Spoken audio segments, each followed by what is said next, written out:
సీఈఓగా బాధ్యతలు చేపట్టి జోష్న పారిజాతానికి చుక్కలు చూపిస్తున్న దీపక్ కార్తిక్. ఇంతకు ఏం జరిగింది?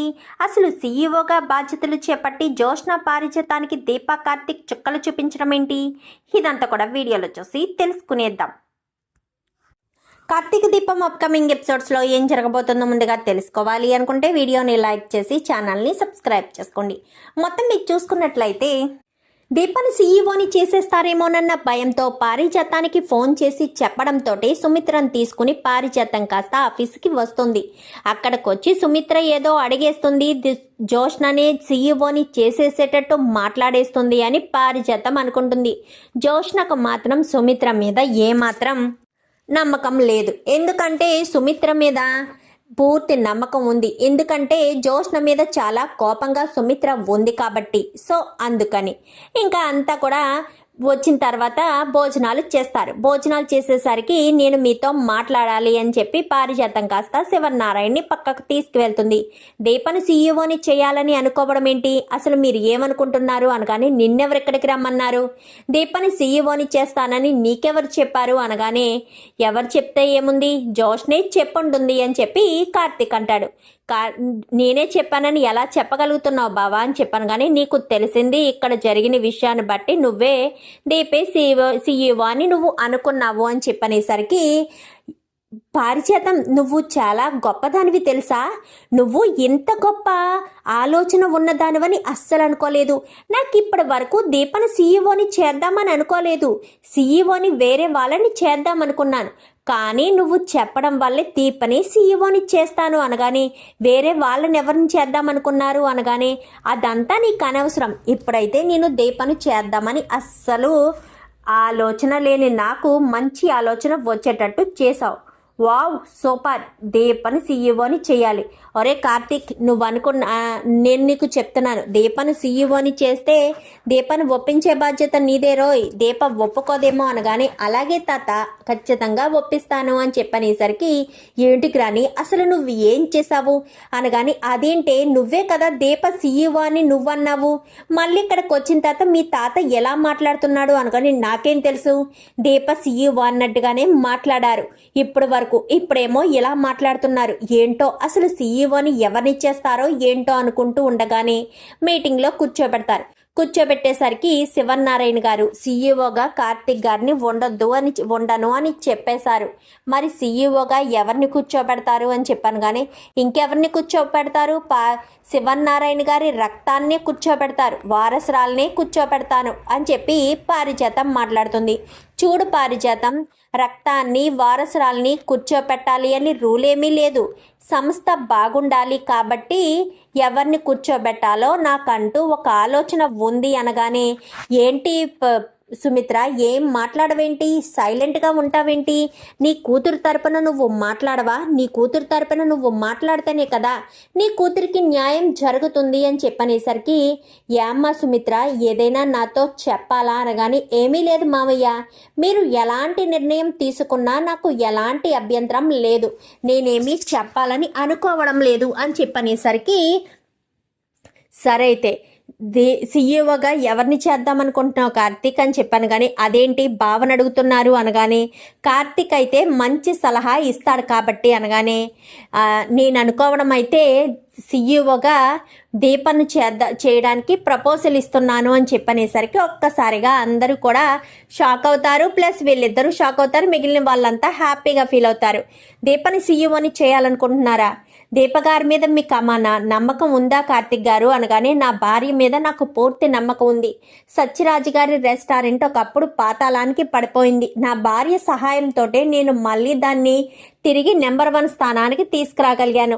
నా భార్య అనుకుంటే ఏదైనా సాధిస్తుంది, పట్టుదల గల మనిషి, కష్టపడి పని చేస్తుంది, ఏ పని చేయాలనుకుంటే ఆ పని మాత్రమే చేస్తుందే తప్ప పక్క పనుల మీదకి తన మనసు అస్సలు పోదు అని చెప్పనేసరికి ఏంటి దీపను సీఈఓని చేయడం ఏంటి అంటూ పారిజాతం మాట్లాడుతుంది. అయినా పారిజాతం నీకేం సంబంధం ఉంది నాకు అర్థం కాక అడుగుతాను. ఇందాక నుంచి నువ్వు కల్పించుకుని మాట్లాడుతున్నావు. నువ్వేమన్నా బోర్డ్ ఆఫ్ డైరెక్టర్వా, లేదంటే నువ్వేమన్నా ఈ కంపెనీ మెంబర్వా? కాదు కదా, కేవలం నువ్వు ఇంట్లో ఉన్న మనిషివి. సర్లే వచ్చావు అని చెప్పి ఏదో కూర్చోపెట్టాం మీటింగ్లో, అంతే తప్ప నిన్ను సీఈఓని చేయాలా, ఎవరిని సీఈఓని చేయాలి అని మాకు ఆలోచన లేదు. ఆలోచించవలసిన అవసరం కూడా లేదు. నీ నిర్ణయం మీద మేము ఆధారపడవలసిన అవసరం మాకు అంతకు మించి లేదు. అర్థమవుతుందా? ఆయన నువ్వెందుకో తెగ హడావిడి పడిపోతున్నావు. సీఈఓని ఎవరిని చేయాలో నాకు బాగా తెలుసు. మేము ఆల్రెడీ నిర్ణయం తీసేసుకున్నాము. కార్తిక్, నువ్వు చెప్పింది కరెక్ట్. సీఈఓని దీపం చేస్తే బాగుంటుందని నా అభిప్రాయం. నా అభిప్రాయంతో అందరూ ఏకీభవిస్తారా అని చెప్పనేసరికి ఖచ్చితంగా ఏకీభవిస్తాం సార్. మాకు కార్తిక్ సార్ మీద నమ్మకం ఉంది. కార్తిక్ సారే దీపా మేడం పేరు సజెస్ట్ చేశారు అంటే ఖచ్చితంగా దీపా మేడం మీద కార్తిక్ సార్కి పూర్తి నమ్మకం ఉంది. ఆవిడ ఈ కంపెనీని నెంబర్ 1 స్థానానికి తీసుకొస్తుందని ఆయన నమ్ముతున్నారు కాబట్టి నేను నమ్ముతున్నాను అని చెప్పి ఇంకా భరణి మిగిలిన వాళ్ళు అందరూ అనేసరికి నాకు నమ్మకం లేదు అంటూ జోష్న మాట్లాడుతుంది. చూడు జోష్న, నువ్వు కేవలం మాజీ సీఈఓ మాత్రమే. ఈ కంపెనీ ఎవరిని సీఈఓని పెట్టాలి, ఎవరి మీద నమ్మకం ఉంచాలి, ఎవరిని గొప్ప స్థాయిలో పెట్టాలి అనేది నీకు సంబంధం లేని విషయం. అసలు ఇక మీదట నీకు ఇక ఈ రెస్టారెంట్కి వచ్చే సంబంధం కూడా లేదు, రావాల్సిన అవసరం కూడా నీకు లేదు. ఎందుకంటే నువ్వు ఈ రెస్టారెంట్కి నీకు ఈ రోజుతో బంధం తెగిపోయింది. శివనారాయణ గారి మనవరాలుగా నువ్వు రావడం, తినడం, వెళ్ళడం అంతే తప్ప సీఈఓకి ఆజ్ఞలు వేసే అవకాశం కూడా నీకు లేదు.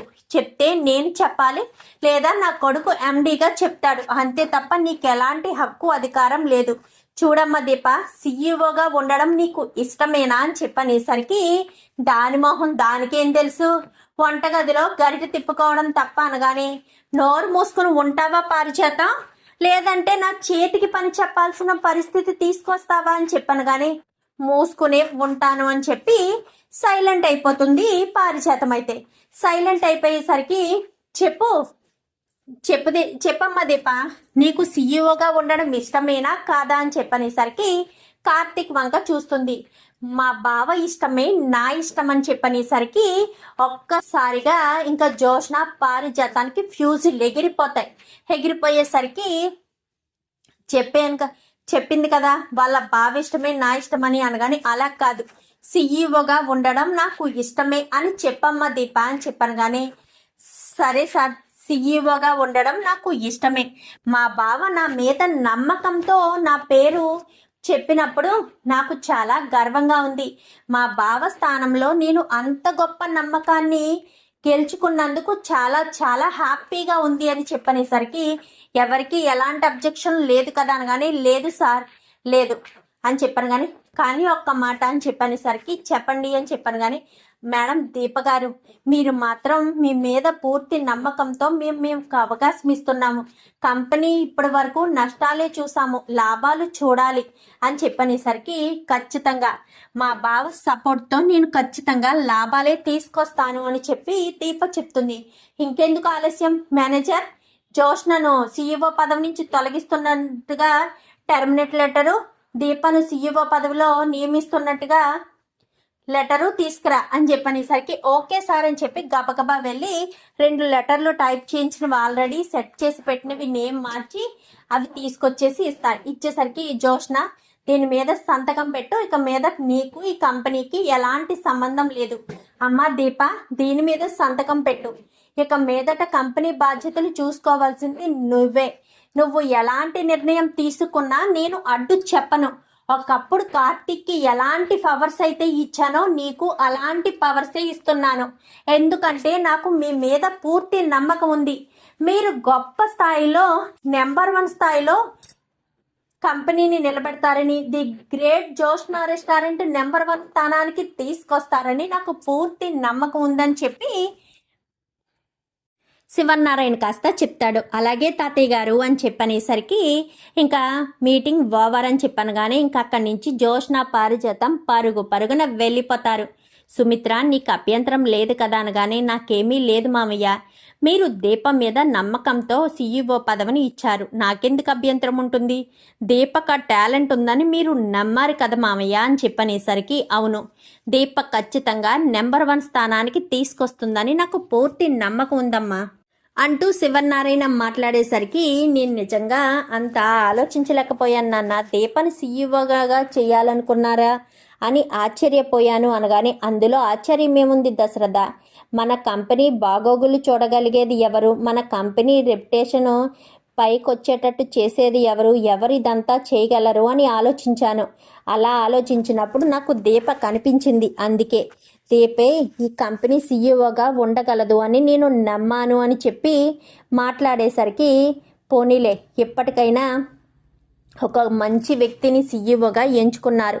ఆ రోజు దీపం మీద కోపంతో సీఈఓగా కార్తీక్ని తీసేశారు. ఇప్పుడు కార్తీక్ ఉండడానికి అవకాశం లేదు, జోష్నని సీఈఓని చేస్తారనుకుంటే దీపను చేశారు అని చెప్పి చాలా సంతోషంగా చెప్తారు. చెప్పిన తర్వాత ఇంక ఇదంతా చూస్తున్న పారిజాతం జోష్న మాత్రం దీపను సీఈఓని చేయడం అస్సలు తట్టుకోలేకపోతారు.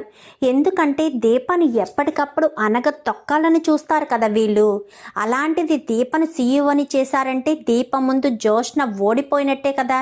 పారిజాతం చెప్పినట్టుగా ఏంటి గ్రాని, దీపను లేపేస్తానని చెప్పావు కదా అని చెప్పనేసరికి చేస్తానే, ఆ పని చేస్తాను అని చెప్పి ఇంకా మాట్లాడేసరికి మీటింగ్ ఓవర్ అని చెప్పాను కానీ అందరూ అక్కడి నుంచి వెళ్ళిపోతారు. వెళ్ళిపోవడంతో దీపని తీసుకొని కార్తీక్ ఇంటికి వచ్చేస్తాడు.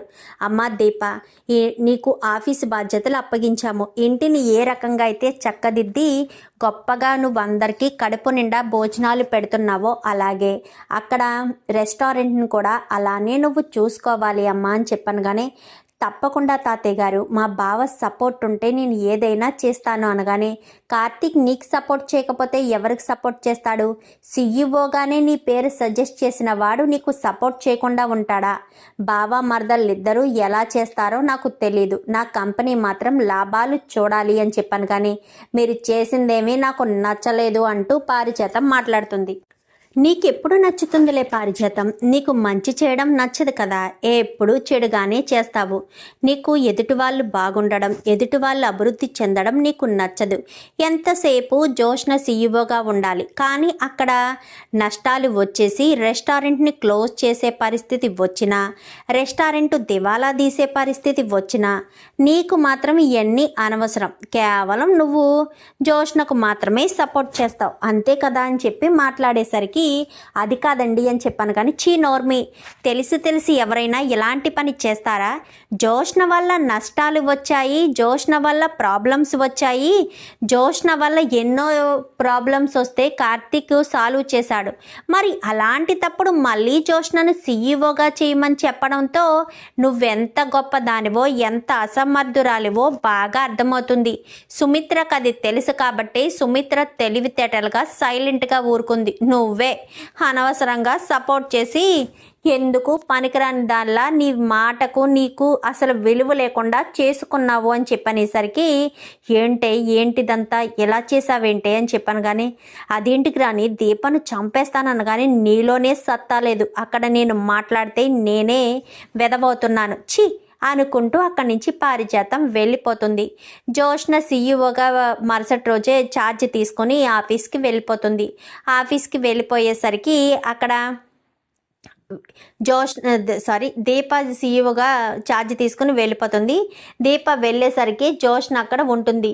ఏంటి కొత్త సీఈఓ గారు ఇంత ఆలస్యంగా వచ్చారు అని చెప్పాను. కానీ నేను ఎప్పుడు వస్తే నీకెందుకు, అసలు నీకేం సంబంధం ఉంది, నువ్వు ఈ రెస్టారెంట్కి మాజీ సీఈఓ కానీ నీకు ఈ కంపెనీకి ఎలాంటి సంబంధం లేదని ఆల్రెడీ నిన్న తాతయ్య గారు మీటింగ్లో చెప్పారు కదా, నువ్వు ఇక్కడికి వచ్చి అజమాయిషీ చేయాల్సిన పని కూడా లేదని చెప్పారు.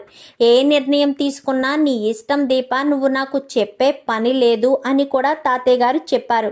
మరి నువ్వొచ్చి నన్ను క్వశ్చన్ చేస్తున్నావేంటి, మేనేజర్ గారు నేను చెప్పినవన్నీ అనగానే అన్నీ రెడీ చేసి పెట్టాం మేడం, మీరు వచ్చేలోపే ఇదంతా చేసి పెడతామని మీరు మార్నింగే కాల్ చేసి చెప్పారు కదా అని చెప్పనేసరికి ఓకే నేను వస్తున్నాను అని చెప్పనేసరికి మేడం మీరు ఇక్కడి నుంచి వెళ్తే చాలా బాగుంటుంది, నాకు చాలా పనుంది, చాలా పెద్ద బాధ్యతని నాకు అప్పగించారు అని చెప్పి నేను ఏదైనా నాకు పని అప్పగిస్తే ఆ పని మీదే దృష్టి పెడతానే తప్ప పనికి మాలిన పనుల మీద దృష్టి పెట్టడం నాకు అలవాటు లేదు అంటూ దీప చెప్పేసరికి ఏంటి సీఈఓ పదవిలో కూర్చున్నానని గర్వం పెరిగిందా అనగానే నాకు గర్వం పెరగడం కాదు, నేను చేస్తున్న పని పట్ల శ్రద్ధ పెరిగింది. అంటే నా రెస్టారెంట్లో నేను ఉండకూడదా అని చెప్పాను కానీ ఉండండి, రండి, తినండి, వెళ్ళండి అంతే, అంతకు మించి మీరు ఏం మాట్లాడడానికి ఎలాంటి ఆస్కారం లేదు, రెస్టారెంట్తో మీకు సంబంధం లేదని తాతయ్య గారు నిన్ననే చెప్పారు అని చెప్పనేసరికి ఇంకా జోష్న కాస్త టెన్షన్ చిరాకు పడుతూనే అక్కడి నుంచి వెళ్తుంది. ఏంటి జోష్న మేడం ఎలా వచ్చారు అని చెప్పాను కానీ నువ్వెందుకు వచ్చావు అనగానే నా భార్య ఇక్కడ సీఈఓ, నా భార్యకు నేను సలహాలు ఇవ్వచ్చని నా చైర్మన్ గారు ఎప్పుడే చెప్పారు, అందుకోసమని సీఈఓ కాబట్టే నేను ఆవిడికి హెల్ప్ చేయడానికి వచ్చాను, మీరెందుకు వచ్చారు నా భార్యకి హెల్ప్ చేయడానికా, మీరు నా భార్యకి ఎలాంటి హెల్ప్ చేసే పని లేదండి, అవసరం లేదు, తను చేసుకుంటుంది, తనకు నా హెల్ప్ చాలు అనగానే నీ పిల్లానికి నేనెందుకు హెల్ప్ చేయాలి అనగానే థ్యాంక్స్, నా పిల్లానికి నేను మాత్రమే హెల్ప్ చేసుకుంటాను, మీరు వెళ్ళొచ్చు అని చెప్పి కార్తిక్ కాస్త చెప్పేసరికి చెప్తాను బావా, దీపను సీఈఓని చేశానని పెద్ద గర్వంగా ఉన్నావు కదా అనగాని ఏంటి బాబా అక్కడ మాటలు, నిన్ను రమ్మని ఎప్పుడు చెప్పాను, ఎప్పుడు వస్తున్నావు, అసలు సీఈఓ అంటే నీకు భయం లేకుండా పోతుంది, నేను చైర్మన్ గారికి చెప్పాల్సిన పరిస్థితి వస్తుంది అని చెప్పి మాట్లాడేసరికి లేదు మేడం లేదు వచ్చేస్తున్నాను మేడం అని చెప్పి కార్తిక్ కాస్త లోపలికి వెళ్ళిపోతాడు.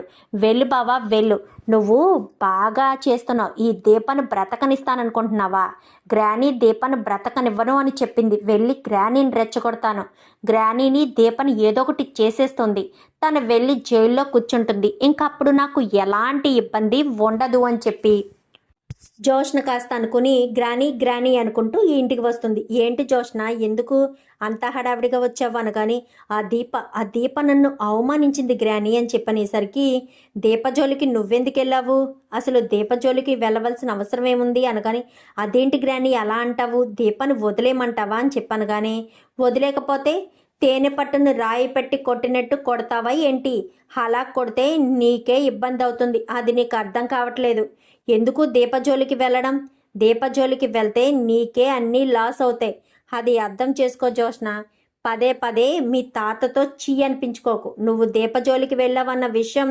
తెలిసిందే అనుకో, ఇంకా తర్వాత మీ బావ నిన్ను పట్టుకుంటాడు అని చెప్పనేసరికి ఆల్రెడీ బావకు తెలుసు నేను అక్కడికి వెళ్ళానని అని చెప్పాను కానీ తెలిసిందా, ఇప్పుడు వచ్చాక నీకు కోటింగ్ ఉంటుందిలే, అప్పుడు హ్యాపీగా ఉంది కానీ అని చెప్పనేసరికి ఏంటి గ్రాని నువ్వు కూడా నాకు సపోర్ట్ చేయవా ఏంటి అనగానే ఏం సపోర్ట్ చేయాలి, దేనికోసం సపోర్ట్ చేయాలి, పదే పదే నువ్వు ఇలాగే ప్రాబ్లమ్స్ తీసుకొస్తూ ఉంటే నేనేం చేయలేను జోష్న, ప్రతి దానికి నువ్వు ఇలా ఇరిటేషన్ అవుతూ ఉంటే నా వల్ల కాదు, నేను భరించడం నా వల్ల కాదు అనగాని అదేంటి గ్రాని అలా మాట్లాడతావు, నువ్వే నన్ను భరించలేను అని ఎలా మాట్లాడగలుగుతున్నావు గ్రాని అని చెప్పాను కానీ చూడు జోష్న పదే పదే ఇరిటేషన్ తీసుకురావద్దు, ఆల్రెడీ నీకు అవకాశం పోయింది, నువ్వు అవకాశాన్ని సంపాదించుకోలేవు, మీ తాత దృష్టిలో నువ్వు ఎందుకు చేతకాని దానిలా మిగిలిపోయినప్పుడు వదిలేసే, ఇంకా మళ్ళీ దాని గురించి వెళ్ళి ఇంకా నువ్వు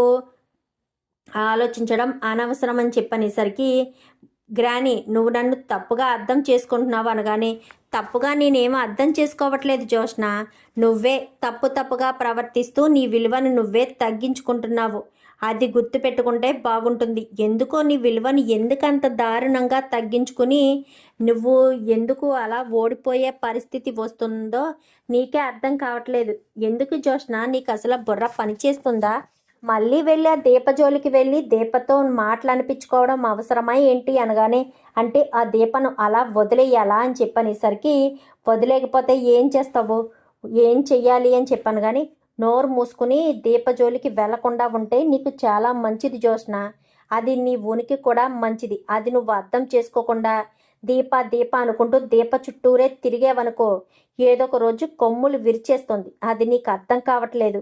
ఎందుకు పదే పదే నువ్వు దీప జోలికి వెళ్ళి నిన్ను నువ్వు తగ్గించుకుని నీ ఇబ్బందిని నువ్వు కొని తెచ్చుకుంటావు?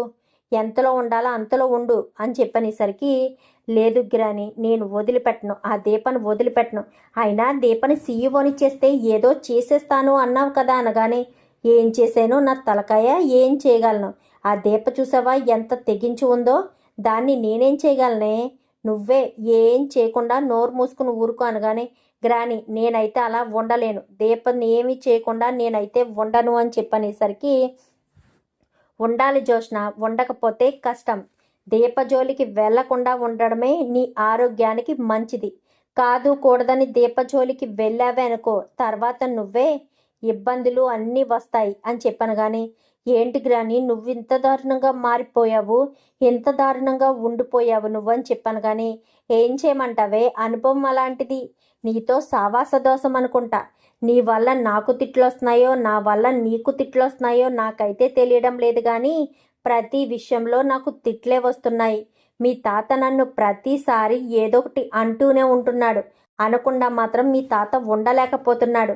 ఏదో ఒక కారణం చూపించి నన్ను ప్రతిసారి మీ తాత బ్లేమ్ చేస్తూ ఏదో ఒకటి అంటూనే తిడుతూనే ఉంటున్నాడు. అందుకే ఇంకా నేను దీపజోలికి వెళ్లకుండా నా పని చేసుకుంటూ ఉండడం మంచిదనుకుంటున్నాను. అయినా నువ్వు దీపజోలికి వెళ్ళినంత మాత్రాన దీప ఏమన్నా నిన్ను టాలరేట్ చేస్తుంది అనుకుంటున్నావా, లేక దీప నిన్ను ఏమన్నా చేయకుండా వదిలిపెడుతుంది అనుకుంటున్నావా? ఎట్టి పరిస్థితుల్లో దీప జోలికి వెళ్లకుండా నువ్వు ఎంతలో ఉంటే అంతలో చాలా మంచిది జోష్న. నా మాట విని పెళ్లి చేసుకుని వెళ్ళిపో. అది నీకు నాకు కూడా మంచిది.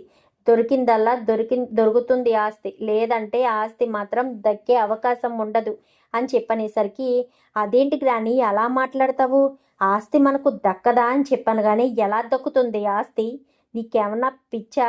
ఆస్తి ఎలా దక్కుతుంది అనుకుంటున్నావు? ఎప్పటికీ ఆస్తి నీకు దక్కదు అని చెప్పాను కదా నేను. వదిలేసేయి. ఆస్తి దక్కాలి అని నువ్వు కోరుకున్న దానివైతే వెంటనే నేను చెప్పినట్టుగా పెళ్లి చేసుకో. పెళ్లి చేసుకుని ఎంత ఆస్తి వస్తే అంత ఆస్తి నువ్వు అనుభవిస్తే బాగుంటుంది. లేదంటే మాత్రం తర్వాత నువ్వే ఇబ్బందులు పాలవుతావు అని చెప్పనేసరికి, గ్రాని నాకు ఆస్తితో పాటు ఇదంతా కూడా కావాలి అనగాని, అంతా కావాలంటే నొల్లేయడానికి ఏం కుదరదే. నీకు అసలు ఇంట్లో స్థానం ఉండాలనుకుంటున్నావా వద్దనుకుంటున్నావా? ఇంట్లో స్థానం ఉండాలి అనుకుంటే మాత్రం ఖచ్చితంగా నువ్వు నోరు అదుపులో పెట్టుకుని ఉంటే ఉండగలుగుతావు. లేదంటే మీ మమ్మీ కోరుకుంది కదా నిన్ను పెళ్లి కూతురుగా చూడడం, అది మాత్రం తొందరలోనే జరుగుతుంది అని చెప్పి మాట్లాడేసరికి ఇంకా ఒక్కసారిగా ఏం మాట్లాడకుండా, చిచ్చి నిన్ను నమ్ముకోవడం నాది బుద్ధి పొరపాటు, నిన్ను ఎప్పటికీ నమ్ముకోలేను అని చెప్పాను. కానీ ఏంటే ఏం మాట్లాడుతున్నావు అని చెప్పాను. కానీ అంతే, నువ్వేదో చేసేస్తావని నేను ఎంతో ఆశలు పెంచుకున్నాను. కానీ ఎప్పటికీ నువ్వేమీ చెయ్యలేవని బాగా అర్థమైంది అని చెప్పనేసరికి, నీకే నువ్వు బాగానే ఊరుకుంటావు, నేనే ఏమీ చేయలేని పరిస్థితిలో ఉన్నాను. నోరు మూసుకుని మనం తగ్గి ఉంటే అంతా బాగుంటుంది. లేదంటే మాత్రం తర్వాత కష్టాలు పాలు పడవలసిన పరిస్థితి ఏర్పడుతుంది అని చెప్పి ఇంకా పారిజాతం కాస్త హెచ్చరిస్తుంది. ఎంత హెచ్చరిస్తే మాత్రం జోష్న ఊరుకుంటుందా? అస్సలు ఊరుకోదు కదా అంటూ ఇంకా జోష్న చెప్పేసరికి, ఇంకా జోష్నకు చెప్పేసరికి నేనే చేస్తాను అంటూ జోష్న కాస్త అనుకుంటుంది. మరి జోష్న ఏం చేయబోతుంది? దీపాన్ని సీఈఓగా చేసినందుకు గాను ఎలాంటి తప్పులు చేయబోతుంది? మరి అలా తప్పులు చేసే శివనారాయణకి దొరుకుతుందా? మరి దీప ఆ ఇంటి అసలైన వారసురాలని, జోష్న దాసు కూతురని, ఆ ఇంటికి ఆ ఆస్తికి వారసురాలన్న విషయం దీపేనన్న విషయం ఎప్పుడు బయటపడుతుంది? జోష్నకు పారిజాతానికి ఎలాంటి గతి పట్టిస్తారు? జోష్నను పారిజాతాన్ని క్షమించి వదిలేస్తారా, లేక జైలు పాలు చేస్తాడా? శివనారాయణకి అసలే పారిజాతం అంటే అస్సలు ఇష్టం ఉండదు. అలాంటిది తన మనవరాల్ని పారిజాతం మార్చేసింది అన్న విషయం తెలిసిన మరుక్షణం జోష్నకు పారిజాతానికి ఎలాంటి గతి పట్టిస్తారు? ఇదంతా కూడా రాబోయే ఎపిసోడ్స్లో చూసి తెలుసుకునేద్దాం. మా వీడియో కనుక మీకు నచ్చినట్లయితే వెంటనే లైక్ చేసి మా ఛానల్ని సబ్స్క్రైబ్ చేసుకుని పక్కనే ఉన్న బెల్ సింబల్లో ఆల్ పై క్లిక్ చేయండి. ఇలా చేయడం వల్ల మేము పెట్టే ప్రతి వీడియో కూడా నోటిఫికేషన్ రూపంలో చూడగలుగుతారు. Thank you for watching.